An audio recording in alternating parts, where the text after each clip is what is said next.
ഹക്കൂസ് cartoon അക്കാഡമിയുടെ പുതിയൊരു വീഡിയോയിലേക്ക് എല്ലാ മാന്യപ്രേക്ഷകർക്കും സ്നേഹപൂർവമായ സ്വാഗതം. കുറച്ച് നാളായിട്ട് എനിക്ക് തോന്നുന്നു മൂന്ന് നാലഞ്ച് മാസമായിട്ട് ഞാൻ ഈ ഹക്കൂസ് കാർട്ടൂൺ അക്കാഡമിയിൽ വീഡിയോ ഒന്നും അപ്ലോഡ് ചെയ്യാറില്ല. സത്യം പറഞ്ഞാൽ മടുത്തിട്ടാണ്. അതായത് നമ്മൾ ഒരുപാട് എഫേർട്ടൊക്കെ എടുത്ത് ഇത് നമ്മുടെ പരിമിതമായ സൗകര്യങ്ങൾക്കുള്ളിൽ നിന്നുകൊണ്ട് ഇതെല്ലാം അപ്ലോഡ് ചെയ്തിട്ട് പ്രേക്ഷകരില്ല. ആർക്കും ഈ കാർട്ടൂണിനെ സംബന്ധിച്ച കാര്യങ്ങളൊന്നും ആൾക്കാർക്ക് വലിയ താല്പര്യമില്ലെന്ന് തോന്നുന്നു. അതുകൊണ്ടായിരിക്കും തീരെ പ്രേക്ഷകരില്ലാത്തതുകൊണ്ട് ഞാൻ സത്യം പറഞ്ഞാൽ മടുത്ത് നിർത്തുകയാണ് ഉണ്ടായത്. അപ്പോൾ ഈ പുതിയ മന്ത്രിസഭ അധികാരത്തിൽ വന്ന പശ്ചാത്തലത്തിൽ നമുക്ക് ഈ വീഡിയോ ഒന്നുകൂടെ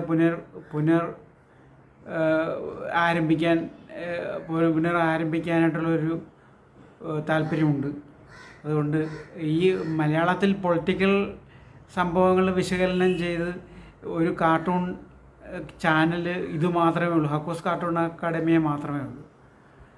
അപ്പോൾ ആ ഒരു പ്രാധാന്യം മനസ്സിലാക്കി എല്ലാവരും കുറച്ച് സപ്പോർട്ട് ചെയ്യണമെന്ന് വിനീതമായി അഭ്യർത്ഥിച്ചുകൊണ്ട് നമുക്ക് ഈ പുനഃസംഗമത്തിലേക്ക് ഇന്ന് കടക്കാം. അപ്പം ഇന്ന് ഈ നീതിദേവതയെക്കുറിച്ച് ഞാൻ ഒരുപാട് കാർട്ടൂൺ വരച്ചിട്ടുണ്ട്.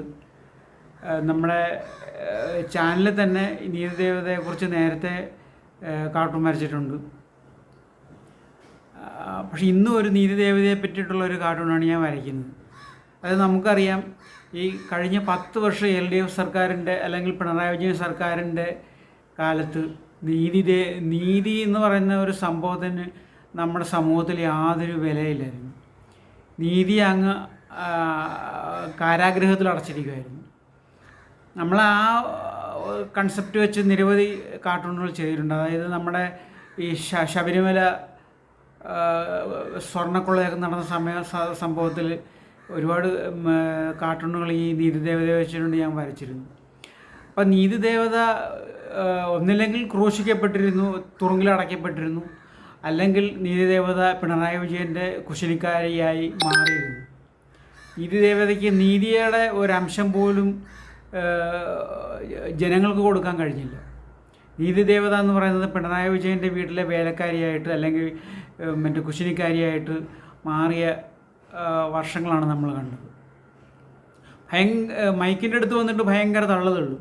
ഞാൻ നീതിക്ക് വേണ്ടിയിട്ടാണ് പോരാടുന്നത്, നീതി എല്ലാവർക്കും ഉറപ്പാക്കും, ആനയാണ് ജന. ഇപ്പോൾ ഓരോ തവണ അധികാരത്തിൽ വരുമ്പോഴും അല്ലെങ്കിൽ ഓരോ വർഷം കഴിയുമ്പോഴൊക്കെ ഉള്ള പത്രസമ്മേളനങ്ങളിൽ പറഞ്ഞുകൊണ്ടിരുന്ന വാക്കുകളാണ്. പക്ഷേ നീതി എന്ന് പറഞ്ഞ ഒരു സംഭവം ഈ സമൂഹത്തിൽ ഉണ്ടായിട്ടില്ല പിണറായി വിജയൻ്റെ ഭരണകാലത്ത്. അവർക്ക് മാത്രം, അതായത് പിണറായി വിജയൻ്റെ ശിൽബന്ധികൾക്കും CPM-ൻ്റെ ആൾക്കാർക്കും മാത്രമേ നീതി ലഭ്യമായിരുന്നുള്ളൂ. ബാക്കിയുള്ളവർക്ക് അത് നിഷേധിക്കപ്പെട്ടു. ഇപ്പം ഈ കഴിഞ്ഞ ദിവസം നമ്മൾ കണ്ടു, ആലപ്പുഴയിൽ നവചോരള യാത്രയ്ക്കിടെ നടത്തിയ രക്ഷാപ്രവർത്തനവും അതിൻ്റെ പോലീസ് നടപടിയെക്കുറിച്ചിട്ടുള്ള ഞെട്ടിക്കുന്ന വാർത്ത നമ്മൾ കേട്ടു. എന്തായിരുന്നു അവിടെ ഒരു ജനാധിപത്യ സമൂഹത്തിൽ നടക്കുന്ന കാര്യങ്ങളല്ല അവിടെ ഒന്നും നടന്നു. അത് സംഭവം നടന്നു, അവരുടെ ചോരത്തിളപ്പിനെ അവർ ചെയ്തെന്ന് വെച്ചാലും അത് കഴിഞ്ഞ ആ കേസ് ഒതുക്കി തീർക്കാനായിട്ട് ഇവർ ചെയ്ത സാഹസങ്ങളും അധികാര ദുർവിനിയോഗമാണ് നമ്മളെ ഏറെ ഭയപ്പെടുത്തേണ്ടത്. അപ്പോൾ ഇത് ADGP അജിത് കുമാറിൻ്റെ അടുത്ത് വരെ എത്തിയിരിക്കുകയാണ്. ഇപ്പോൾ ആ കേസിൻ്റെ അന്വേഷണം 5 ഗൺമാന്മാരെ ഇപ്പോൾ സസ്പെൻഡ് ചെയ്തിട്ടുണ്ട്. അതുകൂടെ അവിടുന്നൊക്കെ മുന്നോട്ട് പോകേണ്ടതാണ്.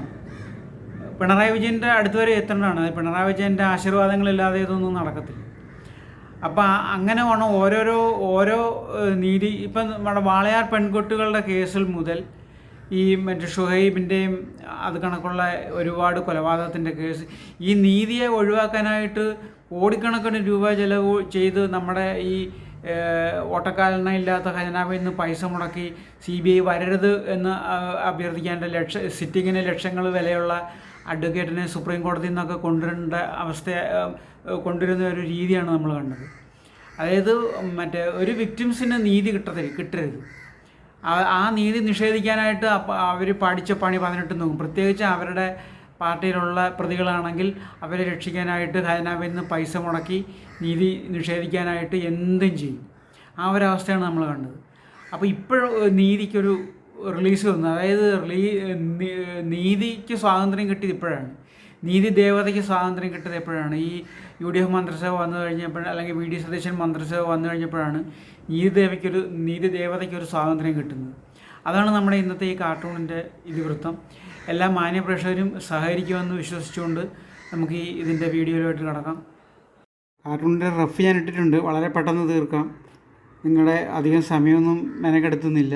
നമുക്ക് കൂടുതൽ സ്പീഡിലിട്ട് എളുപ്പം തീർക്കാം. അപ്പോൾ ഇതാണ് കാർട്ടൂണിൻ്റെ റഫ്. ഇതാണ് നീതി ദേവത ഇത്ര നാൾ തുറുങ്കിൽ അടച്ചിരിക്കുമായിരുന്നു. ആ തുറുങ്ക് നമ്മുടെ VD സതീശൻ തുറന്നു കൊടുത്ത് നീതി ദേവത തുറുങ്കിൽ നിന്ന് പുറത്തിറങ്ങി വരികയാണ്. നമുക്കിനി ഇതിൻ്റെ ഇങ്കിങ്ങിലോട്ട് കിടക്കാം.